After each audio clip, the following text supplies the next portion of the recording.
Ok, vamos a resolver el siguiente problema que dice una pequeña burbuja de un 16avo de pulgada es formada por una corriente de agua a 60 grados Fahrenheit.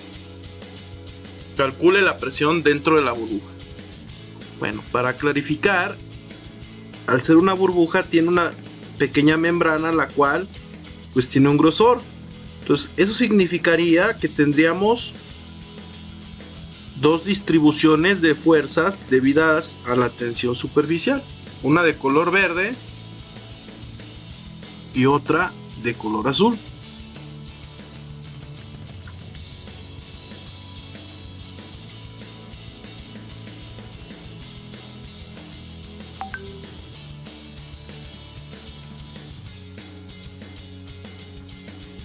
Entonces tendríamos una distribución de un radio 1 y una distribución de un radio 2. Por fines de simplicidad, podemos decir que este radio 1 y este radio 2 son aproximadamente iguales y que se pueden comparar a una sola R. Por tanto, la fuerza de tensión superficial va a ser igual a sigma por la longitud de tensión, que va a ser igual a sigma por 2pi por r. Pero lo que aclaramos, esto es para una sola longitud. Como yo tengo 2 por la membrana de la burbuja, multiplicamos por 2 y esto me va a dar la fuerza de tensión superficial de la burbuja. Ahora, debido a la acción de las fuerzas de presión, aquí dentro vamos a tener una presión interna debida al aire o al volumen de fluido que está conteniendo esta burbuja. Y por fuera vamos a tener una presión externa. Entonces, si nosotros hacemos una sumatoria de fuerzas en X igual a 0, vamos a tener que la fuerza de tensión superficial va a tener signo positivo y va a ser 4pi sigma R.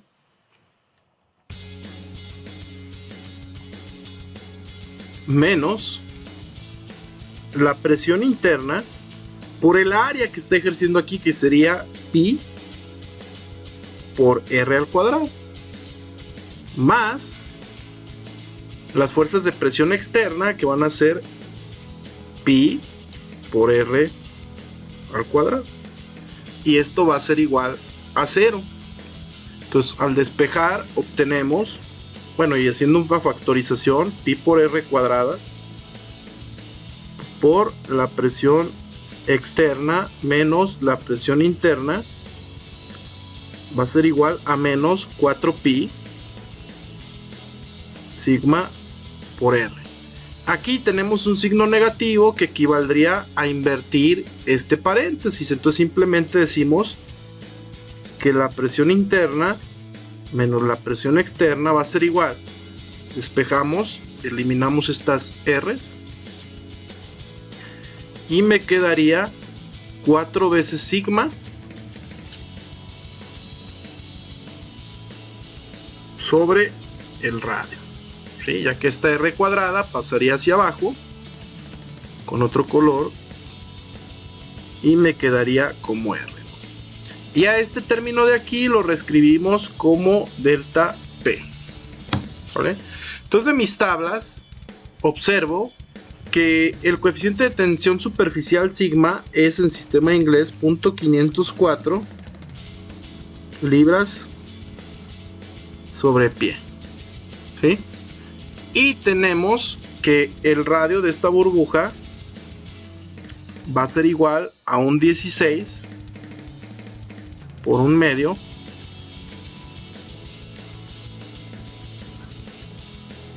un 32avo de pulgada, ¿sí? Esto por cuestiones de que tenemos que tenerlo en pies, lo convertimos 12 pulgadas, es un pie y nos va a dar lo siguiente: punto 0026 pies. Algo anda mal.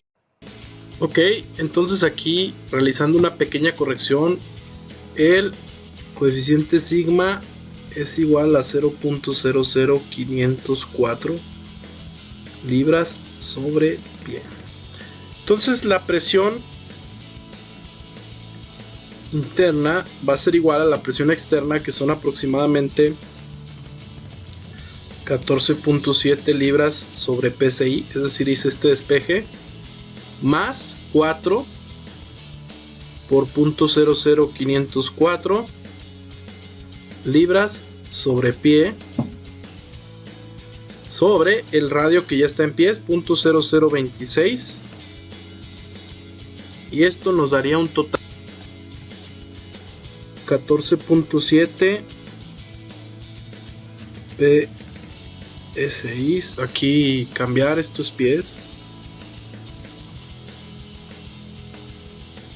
digo pulgadas cuadradas, o sea PSI. Entonces aquí PSI, y esto nos va a dar 7.75 libras sobre pie cuadrado. Hay que pasarlo a pulgadas cuadradas para poder sumar los PSI. Entonces un pie 12 pulgadas al cuadrado, y ya como total la presión sería de 14.753 PSI, la cual pues como se ve es una presión muy cercana a la presión atmosférica.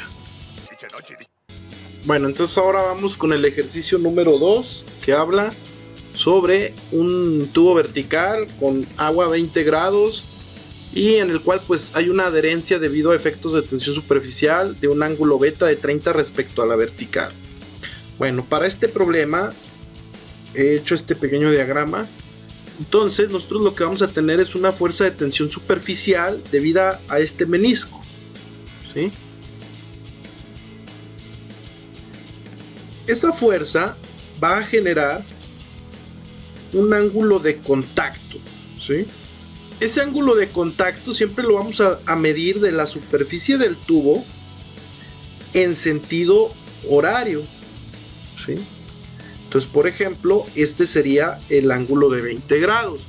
Cuando nosotros hablamos de sustancias como por ejemplo mercurio, el menisco hace lo siguiente. Y entonces el ángulo se encuentra en este otro cuadrante. Y es un ángulo mayor a 90 grados. ¿Sí? Entonces recuerden, siempre el ángulo de contacto se mide de la vertical. Yo dibujo unos ejes coordenados en esta parte donde es el ángulo de contacto. Y si es sustancias como el agua o tienen un ángulo de contacto menor a 90, la tendencia es hacia arriba.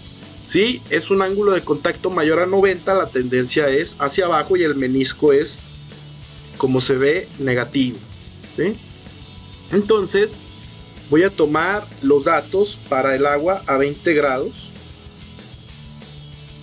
cuyo coeficiente de tensión superficial es de aproximadamente 0.0736, según esta tabla del libro de Merle C. Potter, el cual pues es un texto bastante bueno, ¿no? Entonces tenemos que el coeficiente de tensión superficial 0.0736 newtons sobre metro. ¿Sí? Entonces lo que vamos a hacer ahora es una sumatoria de fuerzas en Y igual a 0. Y las fuerzas involucradas van a ser, por una parte, lo que voy a colorear con este azul, que sería el peso generado por la elevación de ese menisco, lo cual pues va a generar una diferencia de alturas entre la superficie de referencia del agua y la altura dentro del cilindro, ¿sí? Este es mi objetivo, yo quiero calcular este delta H. Por tanto, aquí hay una fuerza actuante debida al peso, ¿sí? Entonces, la fuerza del peso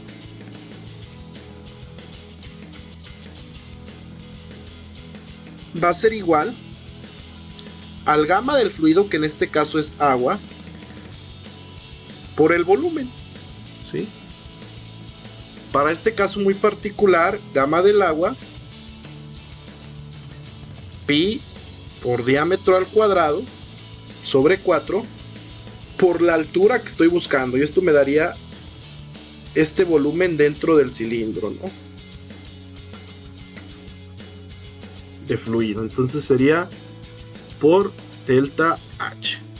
Y esto va a ser el peso del fluido. Entonces menos el peso del fluido. Y voy a tener una componente actuante que va a ser, si yo hago la suma vectorial de esto en color gris,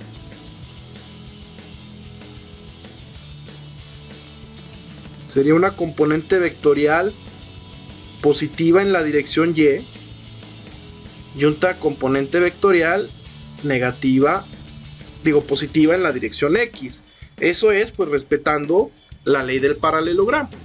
Entonces, primeramente, la fuerza de tensión superficial como tal, que es la resultante de color verde, va a ser igual a sigma pi por el diámetro, porque recuerden que la tensión superficial la calculamos en base al perímetro de contacto. En este caso, el perímetro de contacto es la circunferencia del cilindro, que es pi por diámetro. Entonces, este es perímetro de contacto. Pero yo no necesito la resultante, necesito la componente en Y. Entonces, más la componente en Y, que va a ser igual a sigma pi por diámetro. Y referente a este ángulo de 20, esta componente de gris es el cateto adyacente, y la función que relaciona al cateto adyacente es coseno. Entonces esta sería la componente necesaria para el cálculo que busco. Y ya son todas las fuerzas involucradas. Entonces hago las sustituciones pertinentes en color rojo y me quedaría delta H, todo esto negativo, gamma del agua, pi por diámetro al cuadrado sobre 4, más sigma del agua, pi por diámetro, coseno de 20 grados igual a 0. Hago los despejes y me quedaría menos delta H, gamma del agua, pi por diámetro al cuadrado, que aquí, para que no se preste a malas interpretaciones, este diámetro mayúsculo es el mismo de que el minúsculo, ¿no? Nada más que por error pues lo cambié. Entonces aquí ya lo voy a poner correcto. Igual a menos sigma del H2O pi por diámetro coseno de 20. Entonces este menos se elimina al estar en los dos miembros de la ecuación. Este pi también. Y este diámetro se cancelaría con este cuadrático. Entonces me quedaría que delta H va a ser igual, 4 pasaría multiplicando,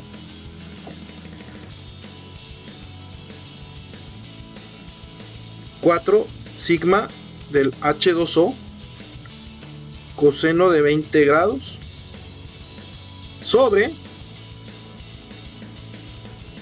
gamma del H2O por el diámetro. Y esta es lo que se va a levantar el menisco de agua debido a efectos de capilaridad. Entonces, dando los valores numéricos, tenemos que sería 4 por 0.0736 coseno de 20 sobre 9810 por el diámetro, que sería de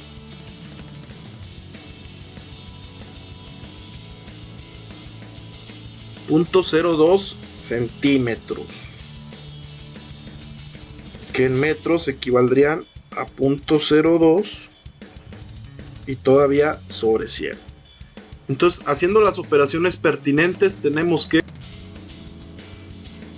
0.14 metros, o sea, hace 14 centímetros, ¿sí?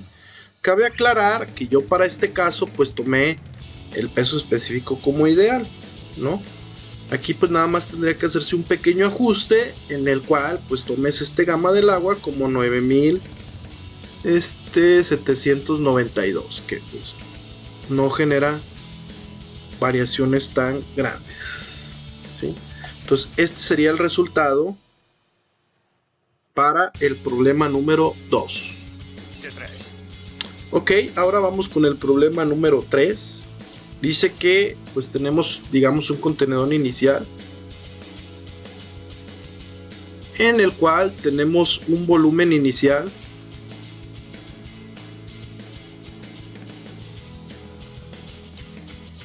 de 20 litros. Y lo que observamos es que al aplicar un cambio de presión volvemos a tener este contenedor, pero ese volumen disminuye hasta 18.7 litros.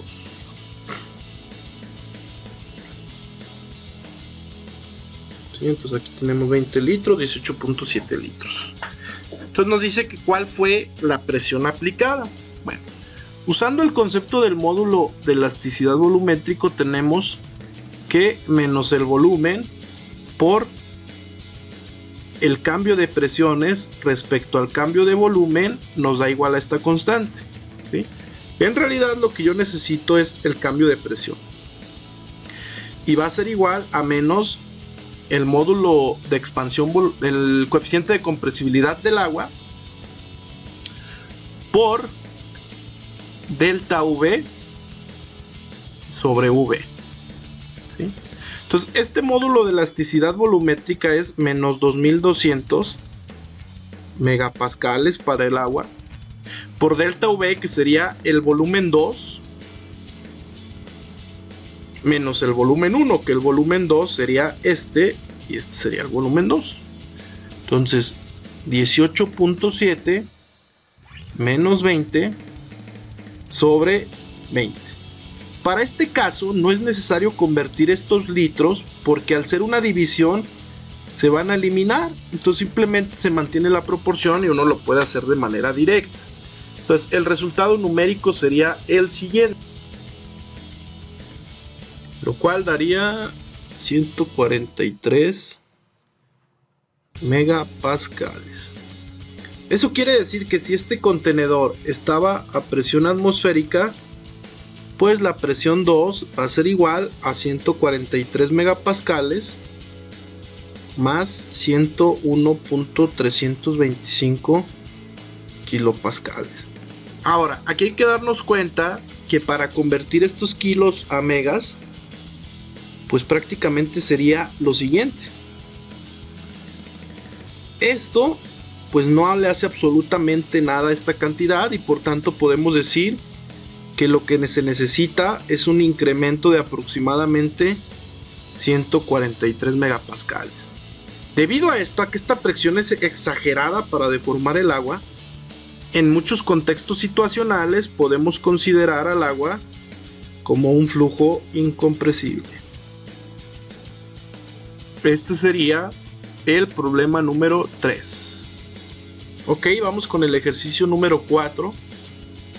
Para el cual tenemos que la función matemática que describe a la velocidad va a ser U de Y igual a 120.05y menos y cuadrada, y tenemos de la ecuación de Newton que el cortante va a ser igual a mu, la derivada de la velocidad respecto a y, ¿sí? Entonces primeramente, para obtener esta solución vamos a calcular la derivada de U respecto de Y.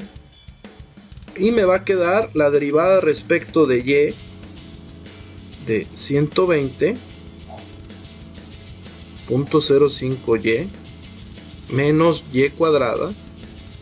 Este 120 sale de la derivada. 120, la derivada respecto de Y de 0.05y menos y cuadrada, y esto me quedaría como 120 al hacer las derivadas individuales, 0.05 menos 2y. ¿sí? Entonces, sustituyendo, el cortante a cualquier altura va a ser igual a este valor que es 0.001308 por esta derivada que son 120 por 0.05 menos 2y. ¿Sí? Entonces vamos a hacer la primera evaluación. Vamos a calcular el cortante en cero, que sería la placa de abajo. Esto va a ser igual a 0.001308 por 120 por 0.05 menos 2 por 0. Y esto pues se va a 0. Lo cual por consiguiente me va a dar el siguiente resultado numérico: 0.007848. ¿Sí? Ahora calculamos el cortante a 5 centímetros, 0.05. Y aquí me voy a dar cuenta de algo interesante. Debido al perfil de simetría, me va a dar los 120.05 menos 2 por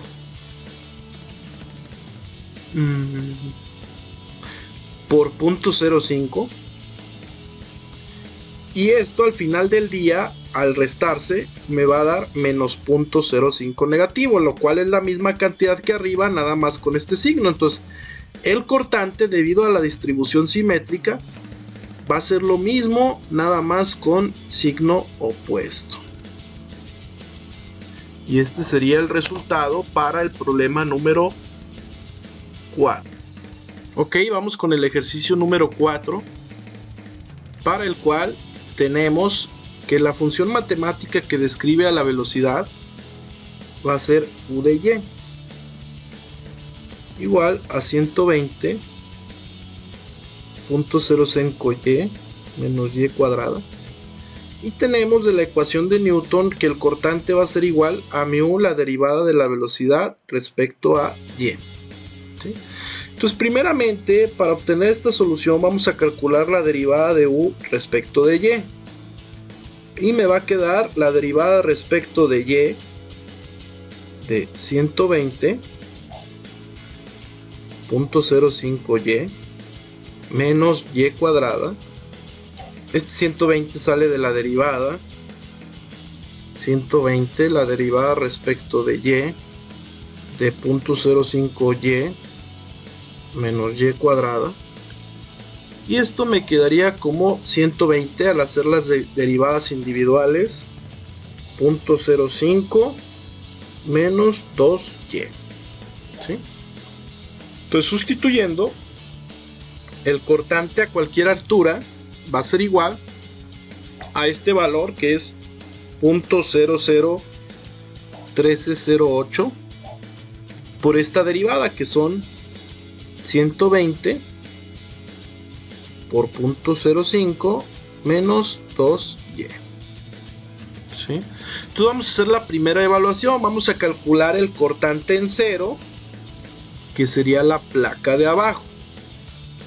Esto va a ser igual a 0.001308 por 120 por 0.05 menos 2 por 0. Y esto pues se va a 0. Lo cual por consiguiente me va a dar el siguiente resultado numérico: 0.007848. ¿Sí? Ahora calculamos el cortante a 5 centímetros, 0.05. Y aquí me voy a dar cuenta de algo interesante. Debido al perfil de simetría, me va a dar los 120.05 menos 2 por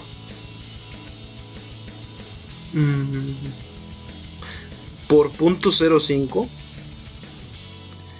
Y esto al final del día, al restarse, me va a dar menos 0.05 negativo, lo cual es la misma cantidad que arriba, nada más con este signo. Entonces, el cortante, debido a la distribución simétrica, va a ser lo mismo, nada más con signo opuesto. Y este sería el resultado para el problema número 4.